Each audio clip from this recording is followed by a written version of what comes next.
I'm sitting here with John Simmons, who is the author of a new novel called The Marvelous Journey Home. Now, this is a book about international adoption, but it's also a book that has a much deeper underlying message. John, thanks so much for joining me today. Why don't you tell me a little bit about that book? The novel is called The Marvelous Journey Home, and it starts off with little Sarah about a year before she's adopted, and kind of her life in the orphanage and how she hopes for parents and a family that she can go home to. And kind of some of the things that she goes through there is she loses a friend who's adopted and goes away, and how she prepares and waits for parents to come and get her. The novel evolves through the two different trips. The first one where the parents go to meet her, and how she waits between, and when they come back and bring her home. During that time frame, the father, Sarah's father, has a mother who has cancer, and anybody who's reading the novel sees that things aren't going well with the mother, that she probably won't make it. But Sarah's father is just sure that he has enough faith that she'll be healed. And as the girls get home,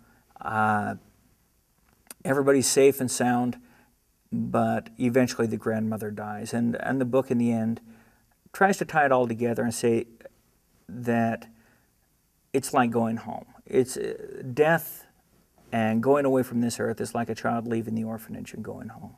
Okay, John, let's get to know you a little bit. Tell me about yourself and your family. I grew up in what was a small town called West Jordan, about 15 miles south of Salt Lake City. I was the oldest of 6 children. I had 2 sisters and 3 brothers. My parents owned a yard care business in Salt Lake that I worked in through my youth, and on and off as I went to college. And I was in Brazil in the mid-1980s. After that, I came back and went to school for a while, met my wife Amy. We got married, and between 1989 and 1993, we had 3 biological sons. After that, Amy had a really tough time with pregnancies, and so we moved to adoption. We adopted our first son, Jack, as a 1-month-old baby out of Las Vegas, Nevada. And Jack has Down syndrome. So we waited a little bit after that until we felt like he was ready for us to adopt more kids. In about 2003, we started working on that again, and we turned to Russia for adoption. And in 2005, we brought home Sarah, who was 5.5, Celeste, who was almost 3, and Denny, who was almost 2. While we were working on that adoption, we found out that Sarah and Celeste still had some biological siblings in Russia. So to make a long story short, we went back and started working on that. And in October of last year, we finally brought home Annie and Emily, who were 15 and 14. Well, you seem very happy, you seem very content right now, but it wasn't always this way. I've been reading a little bit about you, and you had some struggles as a teenager. Mm-hmm. You had some people very close to you pass away. Why don't you tell me about that and how you got through that? I was very angry with God for taking my grandparents away. I was angry with my parents who accepted the death of my grandparents. And I was just very angry about the whole situation. And you lost a younger brother as well? Mm-hmm. Rod worked for a company that hauled oil out in eastern Utah. And he worked in welding up their oil tankers. And one day they hadn't properly cleaned out one of the oil tankers, and it still had some gas vapors in it. And as he went down into the tanker to weld it, it exploded, and he was killed instantly. When you first heard the news, your first thought, how did it hit you? And I was devastated. I mean, he was, nobody was more alive than Rod was. And this was your little brother? Yeah. You still miss him? Oh, yeah. I still miss him, but it's okay now. It didn't used to be okay. And why is it okay now? Because he went home with his dad. And after the adoption and after coming to understand it that way, my kids will miss those people in Russia for the rest of their lives. They'll never see him again in the rest of their lives. But it's okay. The kids went to a better life. They're doing better. And that's what matters. It's okay when your dad takes you home. How do you think your story will help others cope in similar situations, i.e. when they lose someone that's dear to them? I think that we as humans fear the unknown. And with death, we fear it so much because it's unknown. I think we try to think about death too much and try to analyze it way too much. What I want people to understand when they read The Marvelous Journey Home is that death isn't that complicated. If they really believe that God is the perfect loving Father and that He wants what's best for him, as much as they want these little girls to get past all the hurdles and get home with their family, they should also be that happy for other people who, at the end of their lives, go on a marvelous journey home. Can I ask why you chose Russia to Sure. adopt from? Russia seemed to be the most stable country where we could get kids who fell within the adoption profile that we had. Many folks may not realize this, but with foreign adoption, sometimes it takes a little time. The stars just don't align and everything falls into place. There's waiting and paperwork.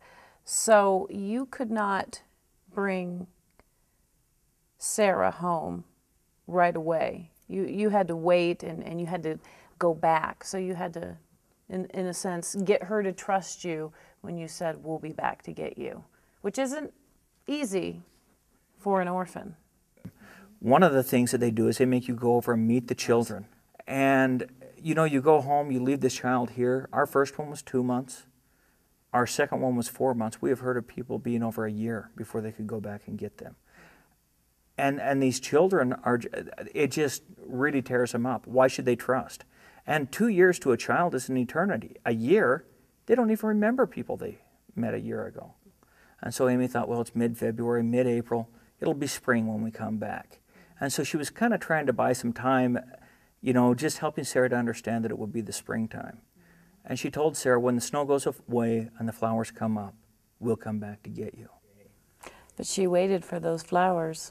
She did. Actually, Amy took the cloth book and took a fabric pen and drew a bunch of flowers in the back of it so that Sarah would remember. And she went to put it away, and Sarah said, "Niet, no." And she took the pen away from Amy and opened it up and drew a smiley face sun over the flowers so that we wouldn't forget to blow kisses back and forth.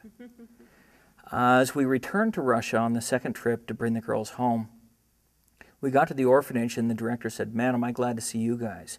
This kid is obsessed." And we said, "Obsessed with what?" She said every morning when she gets up, she runs to the window and looks for flowers. And then when they go out to play in the yard, she spends all of her time not playing with her friends, but looking everywhere to see if there's a flower. She had decided that the first time that a flower bloomed, that you were somehow supposed to magically be there. She said, "I didn't know what we were going to tell her if the flowers bloomed and you weren't here." And we had breakfast the next morning. We had everything ready to go. And as we walked out the hotel door, my wife just burst into tears. And as I was trying to figure out what was going on, she couldn't talk, and all she could do is point at the ground. And the very first flowers of spring had bloomed that morning. Wow, new beginnings. Really. And so we went down and we picked up the girls, and they hadn't seen flowers yet. And we drove the 3-hour drive back through the mountains to get back to Vladivostok. And Amy was able to take Sarah over and show her that the flowers really had bloomed when we came back. Well, and what an important first step in your relationship in getting her to trust you. Yeah, as much as we had no control over that, and it was a disaster waiting to happen, Sarah believed that her parents would do anything, that when they said something would happen, it would happen. They could even show up on the day the flowers bloomed, and it was a huge trust builder with that little girl. And then when we went to pick up Celeste, who was almost 3, she had a very special relationship with the director of her orphanage, and she even called her Mama, Oksana. And so as we took the little girl out of the orphanage, she felt like we were taking her away from her mother. And I remember packing her off the orphanage steps, and she was shrieking and screaming, "Mama Oksana, Mama Oksana." And I turned and looked back, and Oksana was crying. But she was happy for Celeste, that she was going to a better place. And I thought for a second, you know, even though you think she's going to a better place, you have no idea what this kid will have. You have no idea the family life that she'll have, the education opportunities that she'll have, and the financial opportunities that she would have. And you mentioned something that stuck with me, the children left behind that haunted you, that you kept thinking about. I mean, that sent you back. It really did. The whole thing had been building up until I packed this little girl off of the orphanage steps. And at that second it hit me, I thought, this is like death. Really? How? That with death you leave the people that you love to go to a better place. I think that we say people die and they go to a better place, but we have no idea where they're going. And at that point I felt like I understood. I felt like I got it. It was okay for Celeste to leave and go home with her dad.